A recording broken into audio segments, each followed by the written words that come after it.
and welcome back to the podcast. For those of you who are new around here, my name is Ruth, and I started this podcast to amplify the voices of women in leadership, to talk about what we do beyond the school gate, the good, the bad, and the funny. And on this episode, I'm going to talk to you a little bit about managing your own expectations. I'm going to go into a little bit the realm of comparison, because I think it's just so important. And these are the type of conversations, like some of the conversations I have with my friends, I really wish could be podcast episodes. Me and my friend, we send each other a million voice notes probably every single day, and I keep joking with her saying we should start a podcast together, you should come on the podcast more, let's do this together. But she's like a proper grown up, do you know what I mean? Like she's a real adult. And I feel like this is not what she said to me, but this is what I think her association with me online will probably decredit her, because I am a little bit hippie and a little bit kind of out there. And she's very, like, I don't know, when I say a real grown up, like she's very considered, she's very kind of analytical, maybe very professional, very kind of, and I'm a bit like, yeah, but what about this? Yeah, but what about that? Oh my God, like I just go off on a tangent. So yeah, I think but all that to say, you see, here's an example of me just going off on a tangent. But all of that to say, she and I often talk about expectations, and we often talk about comparison and things like that. And I just think it's just such an important topic, and I really hope, I'm going to try and call this podcast episode something different to what I've called other ones, because I don't want to repeat content. But for me, the whole comparison and managing expectations is such an interesting topic. And I've said before, my group of friends are my personal board. I don't collect things, I collect people. And a lot of the friends, especially the friends that I've accumulated since moving to Canberra 5 years ago, like I said before, like we moved here, I didn't know anybody, no friends, no family in Canberra, literally nobody. So my whole friend network are people that I've worked with, or I've reached out on LinkedIn and they're in the sector, and I've said, you're a bit of a vibe, fancy doing coffee, and now they're my bestie. Or they're people that I've just met at a trampolining park, and like, I'm just going to say it because I don't know how to say it, I don't mean offense by it, but I haven't seen many people in Canberra that look like me and like have my type of hair, if that makes sense. Like it's not as diverse as London, let me put it that way. So for me, when I see a black woman in a trampoline park, you best believe I'm going to ask her where the black hair shops are, because this is not going to work otherwise. Like this, it's going to be a problem for everybody. So I intentionally make friends with people, right? Because I just like their vibe, I like their energy, I've got a question for them, and then you kind of connect, and then you kind of vibe with them. So they're my personal board, and I often have these type of conversations with those people around comparison and jealousy, and what's the other one we talk about a lot? Power. That one is just blowing my mind. I think there's going to be a whole episode on power. Narcissism, again, I think there's going to be another episode. I'm going to try and get somebody on to do a collab with me on an episode on narcissism, because these are topics I just think they're just so interesting, and I love hearing other people's views and opinions, because I always think that I know what I think about this thing. I know what I think about it, and then I'll go into a conversation, I'll be like, oh my gosh, wow, I hadn't thought about it like that. And then it just leads you on to so many other things. At the end of the conversation, I may still have my view, what it was at the beginning, but it may also be completely changed. Or I may have my view that was the same at the beginning, but I understand the other person's perspective more. So I just love those type of conversations. And it's not, for me, I have those conversations, it's not about being right, it's just about having the conversation, and their view might change. They may be like, there's times where they're like, oh my God, I hadn't thought about it like that. And then their view has changed. I just think for me, I find it really enriching. And having other people's perspectives.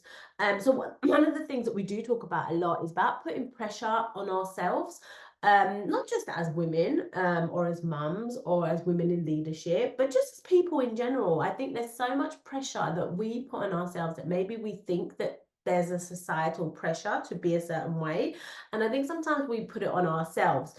And then that leads us to then if I feel that society expects me to be a certain way, like this whole thing of can women really have it all? It gets me tired.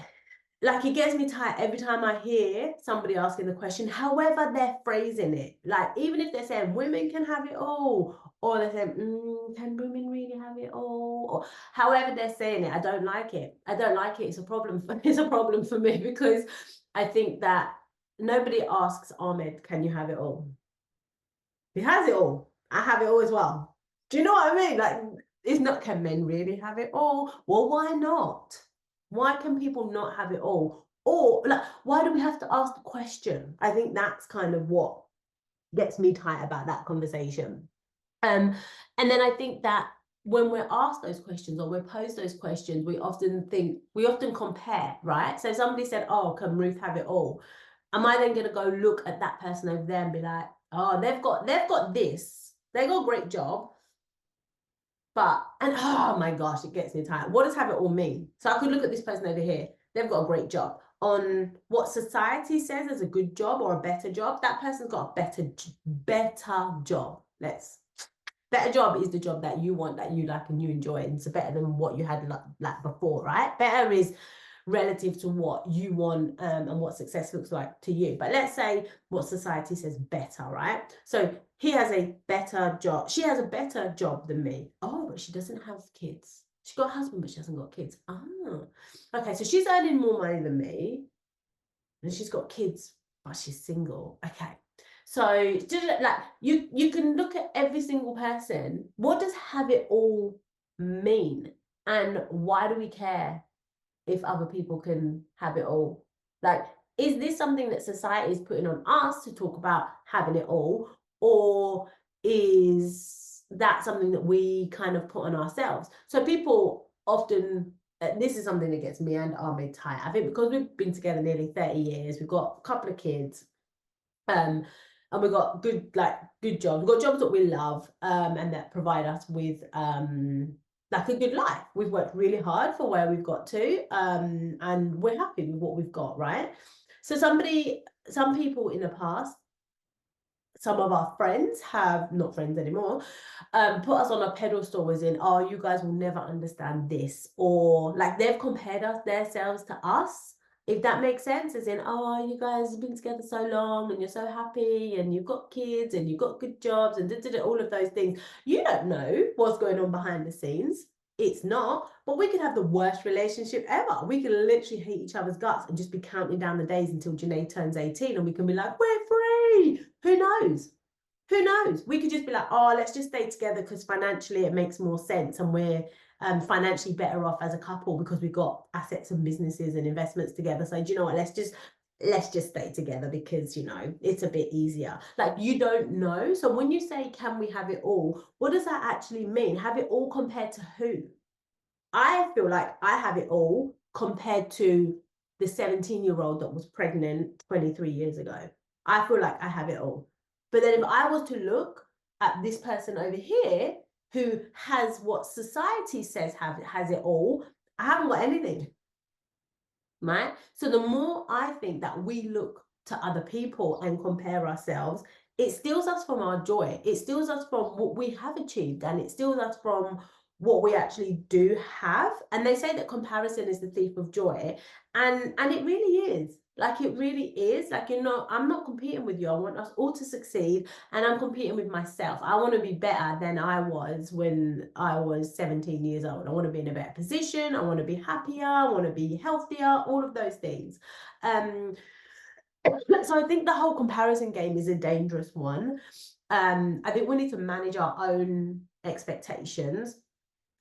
And I also think that managing our expectations and being considerate around external perspectives is also really important for us as women in leadership, because I think that I've done an episode on It Gets Lonely at the top. A lot of the feedback I've had from the women in leadership that I surround myself with is that they've moved away from seeking validation from other people, or measuring yourself against other people. And a lot of the women in my life have said that they've done that intentionally because the moment you compare yourself to somebody else, there's always going to be somebody that's better than you. There's always going to be somebody that's better than you. So you're never going to feel good enough.